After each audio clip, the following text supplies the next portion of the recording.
अस्सलामुअलैकुम। उम्मीद है आप सब खैर आफियत से होंगे। नाज़रीन इकरामी, आज एक बड़ी खबर सामने आई है। प्राइम मिनिस्टर नरेंद्र मोदी के चेयरमैनशिप में यूनियन कैबिनेट ने 8th सेंट्रल पे कमीशन के टर्म्स ऑफ रेफरेंस को अप्रूवल कर दिया है। इसका मतलब यह है कि अब सेंट्रल गवर्नमेंट के एम्प्लॉयज और पेंशनर्स के लिए नए पे स्केल, सैलरी स्ट्रक्चर और अलाउंसेस डिसाइड करने का काम ऑफिशियली स्टार्ट हो गया है।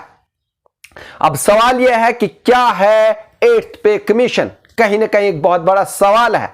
तो मैं आपको बता दूं कि पे कमीशन एक ऐसी कमेटी होती है जो हर 10 साल बाद बनाई जाती है ताकि सेंट्रल गवर्नमेंट के एम्प्लॉयज और पेंशनर्स की सैलरी, अलाउंसेस और पेंशनर्स का रिव्यू किया जा सके। ये दिखाते हैं कि महंगाई बढ़ने, इकोनॉमिक सिचुएशन और देश की डेवलपमेंट के हिसाब से सैलरी स्ट्रक्चर में क्या चेंजेस लानी चाहिए। इस बार 8th पे कमीशन के चेयरपर्सन जस्टिस रंजना प्रकाश देसाई होगी, जो एक फॉर्मर सुप्रीम कोर्ट जज रह चुकी हैं। वहीं मैं आपको बता दूं कि साथ ही IIM बेंगलोर के प्रोफेसर पलक घोष को पार्ट टाइम मेंबर बनाया गया है और पेट्रोलियम सेक्रेटरी पंकज जैन को मेंबर सेक्रेटरी जो है वो बनाया गया है। वहीं मैं आपको बता दूं कि कमीशन को 18 माह के अंदर अपनी फाइनल रिपोर्ट गवर्नमेंट को देनी है, लेकिन इससे पहले एक इंटरिम रिपोर्ट यानी एक टेम्पोरेरी पहली रिपोर्ट भी सबमिट की जाएगी, जिसके बाद गवर्नमेंट इंप्लीमेंटेशन का फैसला लेगी।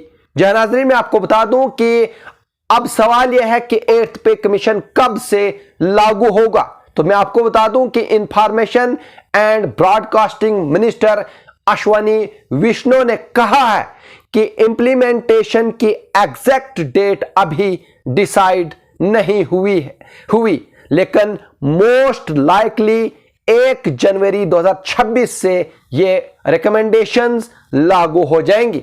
जहां नाज़रीन, मैं आपको बता दूं कि मतलब यह कि अगर सब कुछ टाइम पर हुआ तो नए पे स्केल 2026 के शुरुआत से मिलना स्टार्ट हो सकता है। क्या सोचकर ये जो है वो ये कमीशन बनाया गया है, कहीं ना कहीं एक बहुत बड़ा सवाल है। तो मैं आपको बता दूं कि गवर्नमेंट ने कहा है कि जब कमीशन अपनी रिकमेंडेशन तैयार करेगा तो वो देश की इकोनॉमिक सिचुएशन, फाइनेंशियल डिसिप्लिन यानी पेंशन का सही यूज कैसे हो और डेवलपमेंट और वेलफेयर के लिए पेंशन की अवेलेबिलिटी सब कुछ कंसिडर करेगा। साथ ही यह भी दिखाया जाएगा कि नए पे स्केल का इंपैक्ट स्टेट गवर्नमेंट के फाइनेंसिस पर क्या पड़ेगा। जहां नाज़रीन, मैं आपको बता दूं कि एक और इंपॉर्टेंट बात यह है कि कमीशन प्राइवेट सेक्टर के सैलरीज और वर्किंग कंडीशन को भी कंपेयर करेगा ताकि एक बैलेंस्ड और फेयर रिकमेंडेशन दी जा सके, न ज्यादा बर्डन हो गवर्नमेंट पर और न एम्प्लॉयज के लिए अनफेयर हो। हर 10 साल में क्यों होता है पे कमीशन, कहीं ना कहीं एक बहुत बड़ा सवाल है। तो मैं आपको बता दूं कि हर 10 साल बाद जब महंगाई बढ़ती है और इकोनॉमी बदलती है तो गवर्नमेंट ये रिव्यू करती है कि उसके एम्प्लॉयज को मिलने वाली सैलरी और पेंशन उनके खर्चों के मुताबिक है या नहीं।